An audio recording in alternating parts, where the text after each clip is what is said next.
পৃথিবীর একমাত্র নবী হজরত মূসা আলাইহিস সালাম, যিনি সরাসরি আল্লাহ পাকের সাথে কথা বলতে পারতেন। একবার এক বন্ধ্যা নারীর ব্যাপারে আল্লাহ তাআলাকে প্রশ্ন করলে আল্লাহ পাক হজরত মূসা আলাইহিস সালামকে বলেন, হে মূসা, এই নারী কখনোই সন্তানের মা হতে পারবে না। আমি তার ভাগ্যে কোনো সন্তান রাখিনি। আমি চাইলে মানুষকে সন্তান দান করি, আবার কাউকে নিঃসন্তান রেখে দেই। হজরত মূসা আলাইহিস সালাম তুর পর্বত থেকে ফেরার পথে সেই বন্ধ্যা নারীকে যখন আল্লাহ পাকের সিদ্ধান্ত জানিয়ে দিলেন যে তুমি কখনোই মা হতে পারবে না, সেই নারী কান্নায় ভেঙে পড়ল। তার অন্তত কয়েক মাস পর হজরত মূসা আলাইহিস সালাম জানতে পারলেন সেই নারী গর্ভধারণ করেছে এবং একটি ফুটফুটে সন্তান জন্ম দিয়েছে। যেহেতু হজরত মূসা আলাইহিস সালাম শুধুমাত্র তুর পর্বতে গিয়েই আল্লাহ পাকের সাথে সরাসরি কথা বলতেন, তাই হজরত মূসা আলাইহিস সালাম সবার আগে সেই নারীর বাড়িতে গেলেন এবং সেখানে গিয়ে সেই নারীকে তার স্বামী ও সন্তান সহ খেলাধুলা করতে দেখে অবাক হয়ে জিজ্ঞেস করলেন, তোমাদের সন্তান হলো কিভাবে? আল্লাহ পাক তো সিদ্ধান্ত জানিয়েছেন তুমি বন্ধ্যা থাকবে। মূসা আলাইহিস সালামের প্রশ্নের সরাসরি কোনো জবাব না দিয়ে সেই নারী একটু মুচকি হাসল। আল্লাহর নবী সাথে সাথে তুর পর্বতে গেলেন এবং আল্লাহ পাকের কাছে প্রার্থনা করে বললেন, ইয়া রব্বে কারিম, আপনি যা বলেন তাই ঘটে। আসমান জমিনের মধ্যে এমন কোনো কিছু নেই যা আপনার অগোচরে রয়েছে, সব কিছুই আপনার উপর নির্ভরশীল। তাহলে আপনার এই সিদ্ধান্ত পাল্টালো কিভাবে? এই নারীর ব্যাপারে আপনি জানিয়েছেন সে আজীবন বন্ধ্যা থাকবে, কারণ এটাই তার ভাগ্য, এটাই তার তকদির। তাহলে সেই নারী কিভাবে গর্ভধারণ করল? আল্লাহ তাআলা হজরত মূসা আলাইহিস সালামকে বললেন, ইয়া মূসা, তোমার এই প্রশ্নের উত্তরের পূর্বে আমার একটি শর্ত তোমাকে পালন করতে হবে। তখন আল্লাহ তাআলা হজরত মূসা আলাইহিস সালামকে মানুষের গোশত নিয়ে আসতে বললেন। আল্লাহ পাক বললেন, হে মূসা, আমার আশেক, আমার প্রেমিক এমন কোনো বান্দা আছে কি যার কাছ থেকে তুমি আমার জন্য তার শরীরের গোশত নিয়ে আসতে পারো? যখন আল্লাহ তাআলা কোনো নবী রাসূলকে কোনো কিছুর হুকুম দিতেন, তখন কেউ আল্লাহ তাআলার কাছে কোনো প্রশ্ন করতে পারত না। অর্থাৎ এই যেমন ধরুন, হে আল্লাহ, আপনার কেন মানুষের গোশত প্রয়োজন, অথবা আপনি আমাকে এমন হুকুম দিয়েছেন এর ফলে রক্তপাত হতে পারে, এ ধরনের কোনো প্রশ্ন করার সুযোগ নেই। কেননা আল্লাহ পাক পবিত্র কোরআনে বলেছেন, ইয়ালামু মা বাইনা আইদিহিম ওয়া মা খালফাহুম ওয়া লা ইউহিতুনা বিশাইইম মিন ইলমিহি ইল্লা বিমা শাআ। নিঃসন্দেহে আমি তোমাদের সামনে এবং পিছনের সকল কিছু জানি, এছাড়া তোমরা আমার জ্ঞান ভাণ্ডার থেকে ততটুকুই বুঝতে পারবে, ততটুকুই জানতে পারবে যতটুকু আমি চাই। সুতরাং আল্লাহ পাকের ইলমের সাথে কোনো প্রশ্ন চলে না। তাই হজরত মূসা আলাইহিস সালামও এক্ষেত্রে আল্লাহ তাআলাকে কোনো প্রশ্ন করেননি। তিনি তার কাউমের লোকদের কাছে এসে আল্লাহ তাআলার নির্দেশ শুনিয়ে দিলেন। বসতির লোকেরা যখন আল্লাহ তাআলার এই নির্দেশ শুনলেন, তাদের কাছে তা বেশ অদ্ভুত মনে হলো। তারা উল্টো বিভিন্ন প্রশ্ন করতে থাকলো। আর আমরা জানি হজরত মূসা আলাইহিস সালামের কাউম বনি ইসরাইল যথেষ্ট রূঢ় প্রকৃতির ছিল। তারা হজরত মূসা আলাইহিস সালামের এমন আবদারের কথা শুনে বলল, হে মূসা, তুমি তো দেখি অদ্ভুত ধরনের আবদার নিয়ে এসেছো, তুমি আমাদের রক্তপাতের কথা বলছো? তারা সবাই অস্বীকৃতি জানালো। তাদের সবার অন্তরে ভীতির সঞ্চার হলো যে না জানি মূসা আমাদের কাছ থেকে জোর করে গোশত নিয়ে যায়। এদের অনেকেই আবার এলাকা ছেড়ে পালিয়ে গেল। যখন মূসা আলাইহিস সালামের কাউমের কেউ তাদের শরীরের গোশত দিতে রাজি হচ্ছিল না, তখন হজরত মূসা আলাইহিস সালাম মনক্ষুণ্ণ হয়ে খালি প্লেট হাতে নিয়ে তুর পাহাড়ের দিকে রওনা দিচ্ছিলেন।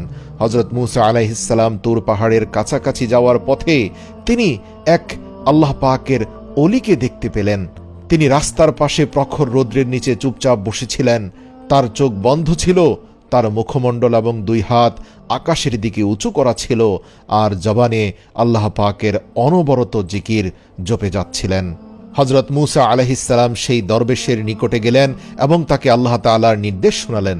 সেই দরবেশ তখন চোখ মেলে মূসা আলাইহিস সালামের দিকে তাকালো এবং নিজের হাত হজরত মূসা আলাইহিস সালামের দিকে বাড়িয়ে দিল আর বলল, এই নাও, আমি রাজি আছি, এ তো আমার সৌভাগ্য। সেই দরবেশ হজরত মূসা আলাইহিস সালামের হাত থেকে চাকু নিলেন এবং নিজের হাত থেকে পরিমাণ মতো গোশত কেটে হজরত মূসা আলাইহিস সালামের প্লেটের উপর রাখলেন। এরপর হজরত মূসা আলাইহিস সালাম তুর পাহাড়ের দিকে রওনা দিলেন। হজরত মূসা আলাইহিস সালাম কিছু দূর যাওয়ার পর সেই দরবেশ তাকে পেছন থেকে ডাক দিলেন আর বললেন, হে মূসা, হয়তো আল্লাহ তাআলা ঘাড়ের গোশত চেয়েছেন, এই কথা বলে দরবেশ নিজের ঘাট থেকে গোশত কেটে হজরত মূসা আলাইহিসসালামের প্লেটের উপর রাখলেন। হজরত মূসা আলাইহিসসালাম পুনরায় তুর পাহাড়ের দিকে রওনা দিলেন। কিছু দূর যাওয়ার পর সেই দরবেশ তাকে পুনরায় আবার ডাক দিলেন, আর এবার বললেন, হে মূসা, আমি কি করে নিশ্চিত হতে পারি যে আল্লাহ পাক ঠিক কোন অঙ্গের গোশত চেয়েছেন? হতেও তো পারে আল্লাহ তাআলা সিনার গোশত তথা আমার বুকের গোশত চেয়েছেন, যার নিচে কলব রয়েছে, যে কলব প্রতিনিয়ত তার স্মরণ ছাড়া অন্য কিছু ভাবে না। এই বলে দরবেশ নিজের বুক থেকেও কিছু গোশত কেটে হজরত মূসা আলাইহিসসালামের প্লেটের উপর রেখে দিলেন। হজরত মূসা আলাইহিসসালাম এই আল্লাহ পাকের আশেকের ইশক দেখে একেবারে অবাক হয়ে গেলেন। গোশত ভরা প্লেট নিয়ে তুর পাহাড়ে গেলেন এবং আল্লাহ তাআলার উদ্দেশ্যে সেই গোশত ভরা প্লেটখানা পেশ করলেন। আল্লাহ তাআলা হজরত মূসা আলাইহিসসালামকে জিজ্ঞেস করলেন, এই গোশত কার কাছ থেকে এনেছো? তখন হজরত মূসা আলাইহিসসালাম সমস্ত ঘটনা খুলে বললেন। উল্লেখ্য, আল্লাহ পাক সবই জানেন, তার অগোচরে কোনো কিছুই ঘটে না। তখন আল্লাহ তাআলা হজরত মূসা আলাইহিসসালামকে বললেন, হে মূসা, আমার এই বান্দা আমাকে অসম্ভব মহব্বত করে, আর আমার প্রতি তার ইশক দেখেছ? সে তার নিজের কষ্টের কথা ভাবেনি।